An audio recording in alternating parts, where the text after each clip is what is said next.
მოძღვარი არ ყოლიათ? ეხლა მყავს. აღსარებას აბარებთ. აღსარება ჩავაბარებ მხოლოდ ერთხელ. მეშინოდა აღსარების ჩაბარება, ეხლა სიცრუე არ მინდოდა მე თქვა. ამიტომ ჩემმა მოძღვარმა მომცა წიგნი, სპეციალური გამოშვებულია ქართული ეკლესიის მიერ, სადაც წერია შენი ცოდვები.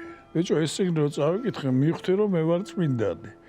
არც ერთი ცოდვა რომელიც იქ იყო ჩამოთვლილი არ მეხებოდა მე. მინდა მოვყო ერთი რაღაცა, იცით? მე და გურამ საღარაძე ერთად აღმოჩნდით იუგოსლავიაში. ბიჭო, გავიარეთ მაღაზია, იყიდება წიგნები საეკლესიო. და ხედავ იყიდება ბიბლია, მთლიანად.